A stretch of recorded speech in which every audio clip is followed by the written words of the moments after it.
So Ukraine is set to receive up to 150 Gripen-E fighter jets in what would be the most significant boost to the Ukrainian Air Force since the war began. Meanwhile, at the front, the situation at Pokrovsk is deteriorating quickly, with one Ukrainian officer saying, quote, "Things are unfolding according to the worst scenario.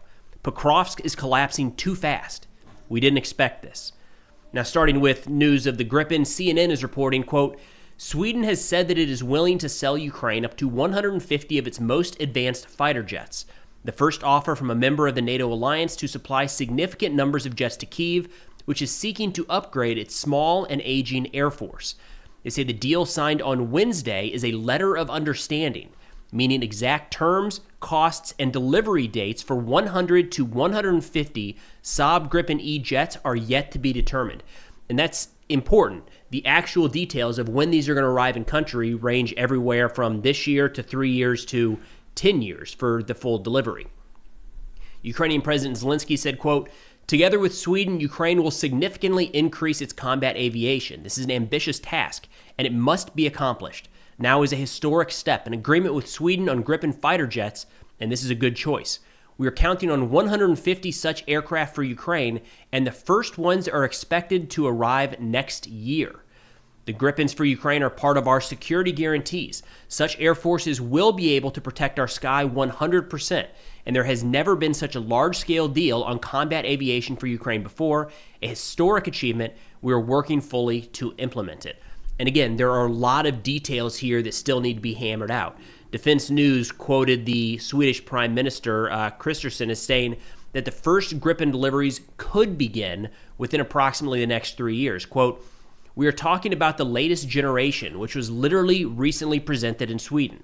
Production is just beginning here. Therefore, we are talking about 3 years in practice," adding that building and delivering 150 units to Ukraine could take 10 years or more. Now, there are some workarounds to get 1 and 2 at a time into Ukraine ahead of time, ahead of that 3-year window. There's also the possibility, my understanding, is this newest generation of the Gripen jet is compatible. So a pilot trained on a previous generation wouldn't take them very long to learn how to fly the Gripen-E. So maybe some older ones will arrive in the meantime. Now, in terms of why the Gripen was chosen, and the notable piece here is the Gripen was generally chosen over the F-16. The New York Times gets into that a little bit here, saying the Gripen jets may be more suitable than F-16s for Ukraine's war needs, experts say, because they are designed to be supported by a small number of troops who are not necessarily highly trained engineers. The jets allow for the quick loading of missiles without a lot of ground interference. Gareth Jennings, an aviation specialist at Jane, said, quote, "The Gripen family was designed from the outset to operate in austere off-base locations. It's in the DNA of the jet. The F-16 and other jets can do that, but it takes a lot more care, a lot more attention to detail, and it's harder to do." And according to a report from RUSI, the Royal United Services Institute, they say some models of the Gripen have electronic warfare systems optimized for countering Russian fighters and radars. The maintenance piece here cannot be overstated. There's been some incredible memes going around recently joking about the different types of, go down the list, right? We've got different tanks arriving in Ukraine, different armored personnel carriers, different howitzers, and every one of those has a different set of maintenance requirements, different parts even. So, for somebody to be fully spun up on, and aircraft is so much more complicated than even tanks or self-propelled artillery. So somebody who's an F-16 mechanic is super dialed into that platform with the parts and the components and what's needed to keep it operational. You can't just layer on another aircraft and say, well, now you've got this one. You're an aircraft mechanic. Make this work. Make these parts fit. They don't. So in this case, Ukraine said, we are going with the Gripen, expecting up to 150 delivered over the course of the next 10 years. It's a significant development in this conflict, no doubt. Now, quick fundraiser update here. You all are incredible. This is so humbling. Yesterday, we kicked off Operation Teddy Bear with a goal of providing 5,000 gifts to Ukrainian children in orphanages, hospitals, and communities near the front line. I partnered with Veteran Aid Ukraine for that initiative. We hit it. We surpassed that goal. The goal was $7,500. They then upped it to $10,000 because they were like, wow, look at how generous people are. We're going to be able to give even more gifts. And the last I checked, it's close to $15,000. Oh my God, that is going directly to providing gifts to kids that otherwise might not get them. I can't wait to share those pictures and videos with you all this Christmas season when you see just how impactful your generous donations were. Now, on top of that, we also got a clip here from the Zynga's Paw folks around the delivery. $78,000 so far has been purchased and delivered to the Azov International Battalion. Here's a quick video saying thank you. Hi everyone, we are here near Slovyansk today to say hi to you and deliver the equipment to Azov International Battalion. Thank you everyone who supported fundraiser from Preston Stewart. You helped us raise over $100,000, out of which we spent $93,000 for the equipment to the infantry. Basically, we got 10 AGM PVSs, 4 thermal imagers, and we got a lot of useful stuff for the drone team too. But our primary focus was infantry assault groups. Thank you very much for supporting them. This equipment will help them save their lives and operate during nighttime on their missions, which are very high risk. I hope you support our fundraisers in the future, and you will see updates from the guys' work and some of the videos following up soon. Guys, thank you so much for your donations, and thank you to Zynga's Paw for making this all possible. Without you, we wouldn't be able to have this equipment, which is going to save lives and help us so much on the battlefield.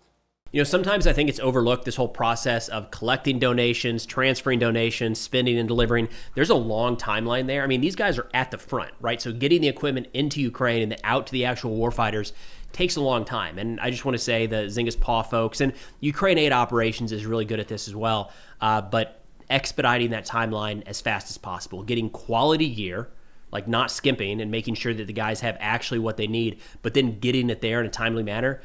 Awesome. Impressive work. Can't wait to share the rest of this fundraiser. Again, we've got about 30,000 more that I believe has all been spent. It's now a matter of transferring that gear to the soldiers at the front. We'll get that update to you as soon as I have it.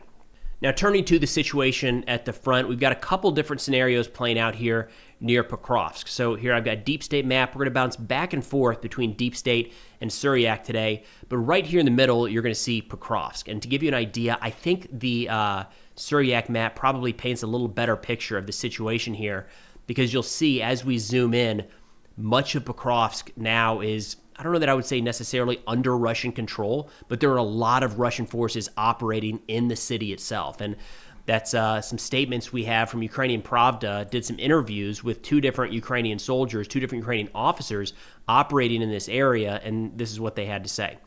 Ukrainian Pravda has learned that at least 250 Russian troops are in Pokrovsk, so in the city itself here, engaging in firefights and killing Ukrainian soldiers, particularly drone operators at their positions. Logistics in the city are fully controlled by Russian drones, forcing Ukrainian soldiers to walk 10 to 15 kilometers to reach their positions. The situation is beyond critical. They say 2 officers from a brigade defending the city confirmed that Russian troops have been shooting and killing Ukrainian drone operators and engaging artillery and anti-tank units in direct combat inside the city. That's a problem. It's one thing to engage infantry, because you would expect to a degree, and the fight's very different, but when it's infantry against infantry, you kind of expect that that's near the front. Drone operators, artillery, are going to be expected to be back a little ways from the front line of contact. So if Russian soldiers are running into Ukrainian artillery positions, that means they are a significant way beyond the front line. I mean, that's the kind of thing that we saw happening up here in the breakthrough a couple months ago. Artillery positions were overrun quickly. Those should not be anywhere near the front. The drone operators kind of in that middle ground, but the same thing. And when we talked to the guys in Azov a couple months ago, they were saying this. A lot of times, you know, when elements break through and all of a sudden those drone operators have to worry about, near security and actually being in a secure environment and not just behind the front lines, that changes the dynamic of the fight. And right now we're seeing that in Pokrovsk, where the drone operators themselves are having to defend that territory with small arms fire. The source here are officers from 2 different brigades operating in Pokrovsk and Minograd, which is a bit here to the east. They say, quote, infantry is practically cut off from command. We can hear them on the radio and we try to deliver water to them with drones. They've been on the positions for 2.5 to 3 months. For our brigade, that's long. We usually rotate people. In Pokrovsk itself, there are at least 250 of these bastards, Russian soldiers. Probably more. There's fighting on almost every street. We have casualties every day. He says, we can't evacuate the wounded. Some of the positions in forested areas are already under Russian control. The biggest problem is logistics. You can drive part of the road, but then you have to walk 10 to 15 kilometers carrying ammo, drones, and supplies. The entire route is under FPV drone surveillance via fiber optics. There are many loitering drones in remotely mined areas where soldiers are killed every day. The ground-based robotic systems arrived too late. And for what it's worth, ground-based robotic systems, there's only so much they can provide in terms of taking equipment to and from the front. When you're talking about a situation like this, where Russia, for a while now, has had drone overwatch of all of the ingress routes to Pokrovsk, even those, the benefit of unmanned ground vehicles is a person is not killed when they're hit, but they're still targeted. We have countless videos of both Russia and Ukraine targeting and striking these ground robots. So to nobody's surprise, as we've been watching the situation in Pokrovsk, Russia has been continually pushing forward. It looks like they have seen some progress, some success in these small groups moving into the city and taking on the Ukrainian defenders. Now, shifting a little bit here to the east, the other unit is operating here in Minograd, where they say, quote, things are unfolding according to the worst scenario. Pokrovsk is collapsing too fast. We didn't expect this. There are some of these bastards in northern Minograd up here. Small groups infiltrating from the south, but overall, it's still better than in Pokrovsk. But if Pokrovsk falls, there will be no way out for the Minograd units. Our logistics route to Minograd is over 20 kilometers. It's almost impossible to rotate units. We can't recover the fallen. The Russians are pressing in Rodinsky, and another area here is already under, right up here. Chervony Lyman is already under their control. The people are working at their limit, fully aware that encirclement is drawing closer. And we've seen this situation play out multiple areas of the front over the course of the last couple of years. Ukraine holds a significant pocket. Russia pushes around the edges. When we zoom out, you can see this taking place in a lot of different areas along the front. And eventually, at some point, Ukrainian forces make the decision to withdraw. No doubt, we are going to see a lot of debate as to at what point this is diminishing returns. I mean, we know this is costing the Russians significant manpower, significant equipment as they continue to press the assault. At what point does it make sense for Ukraine to draw back and move into another defensive line? And we do know there are a couple other lines further north of Pokrovsk. Now, sticking in this area here, this is not all happening in one direction. So while Russia no doubt is seeing some success, some advances in Pokrovsk, moving up north just a little bit, see if we can find the exact area here. We've got a video that Sukhetsky was liberated. I believe that was right in the area. Here we go.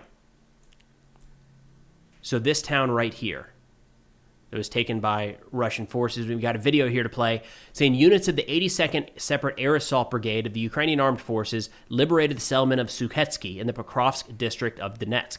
During the assault operations, Ukrainian soldiers engaged in fierce combat with an enemy force of over 60 people. The result was swift and uncompromising. 44 Russians were destroyed, killed, 8 were wounded, and 9 surrendered. So again, we're seeing kind of these small counterattacks carried out by Ukraine in certain areas where Russian forces are vulnerable. Moving back to the map here, it's not just in the Sukhetsky area here, but just a couple days ago, we had footage that Kucherov Yar up to the north was liberated. We're also seeing the continuation of Russia trying to push near Shakov and a lot of their armored elements being destroyed in those assaults. So there's a lot of, all things considered, relatively small engagements, small-ish, company size at times, but the fighting is still going in both directions. In fact, that brings us to another area here a little further east where it appears that Ukraine may have kicked off a pretty sizable counterattack in recent days. We are still waiting on the footage to verify this, but Ukrainian channels are reporting that Torsky, right here, was liberated by Ukrainian forces in the last day or two. So you can see that is a good distance inside of Russian-held territory. A bit of a different look when we go over to Deep State map. So you can see a little bit different look on Deep State map where if Ukrainian forces were able to take back Torsky, that's still a significant advance, but not nearly as much as what you see over here on Suryak. So again, this would be a pretty significant advance if true. We do have some footage of this that I'll share here. United 24 reports that Ukrainian forces have successfully completed a major assault operation, dislodging Russian troops from the strategically important village of Torsky in the Lyman direction. The 425th Separate Assault Brigade confirmed on October 24th that the Ukrainian flag is now flying over the settlement. Following reconnaissance, Ukrainian troops systematically cleared the territory. The Russian defense was disorganized and quickly fractured under the pressure. Many Russian soldiers panicked and fled their positions, while others surrendered in groups. Among the captured Russian soldiers were fighters from the 36th, 37th Regiments, and 9th Brigade of the Russian Army. The Russian command, in an attempt to hide the mass surrenders, reportedly ordered drone strikes on their own troops who had fallen into Ukrainian captivity. So, again, a big takeaway here. We have to wait to see the full footage to see if this actually did take place, because that would be a significant counterattack, arguably the most significant in quite a while, carried out by Ukraine. But it shows that all along the front, as we see Russian forces grinding forward, at times Ukraine does still have the capacity to punch back. Just yesterday we saw footage of what appears to have been a failed counterattack carried out by Ukraine a little further north near Kupiansk. But nonetheless, the back and forth is still continuing in multiple areas of the battlefield. Now, when looking at some of those advances, this is being portrayed in Russia as success. The war is continuing. They're taking additional territory day by day, but that's not how everyone is viewing it. Russian mill blogger Igor Girkin, Russian nationalist, he wants Russia to win this war. He's pretty famous for being a doomer. The way he frames this right now is he says the complete capture of Volchansk, Kupiansk, Pokrovsk, Orhiv, and Konstantinivka and Lyman unfortunately will not bring victory at all if these successes are not supported by corresponding changes in strategy and also changes in the construction and use of the active army. Something he's pushing that I think we lose sight on a lot in these videos is, did you see how detailed we had to get into some of these settlements and villages that are changing hands? Or like Pokrovsk, where Russia is making progress? It's been Pokrovsk, Avdiivka, all of these different areas, Bakhmut, right? All of these areas that at the start of the war would not have held any real significance, but as they become kind of the center of some of these fights, all of a sudden it's which street are they on in Pokrovsk? But Girkin is kind of stressing these are little towns in the grand scheme of things.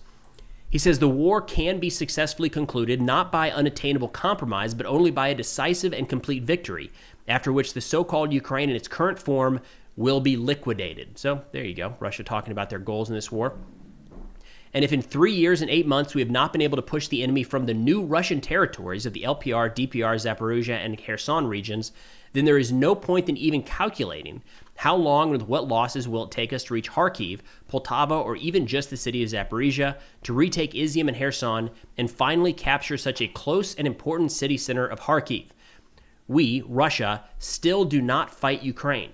Only our army and military-industrial complex fight it. The rest of the country participates indirectly.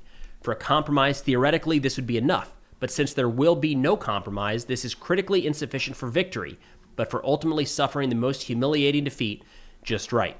So Girkin, very much in line with what he said since the beginning of the war, is they need to go all in. All in as in like mobilizing the entire country, more troops, turn the entire economy onto a war footing if they actually want to win the war. His point, of course, stressing here that these advances being celebrated in Kupiansk, Pokrovsk, and Orhiv are tiny when looking at the overall goal of trying to conquer all of Ukraine. Now, I'm heading out later today to Washington, D.C. I'll be gone today through Tuesday at the Ukraine Action Summit. I'm going there on behalf of Volunteers for Ukraine. Great organization, great summit. Looking forward to participating out there and meeting a lot of great people. So I've got one interview in the books that I'll put up here probably Sunday or Monday. It might be a couple days without videos. I'll do my best to update you all with the information I get while I'm out there. Looking forward to meeting a lot of the people that are set to talk and just attend. But that's all we got for now. Thanks for watching, and I'll see y'all next time.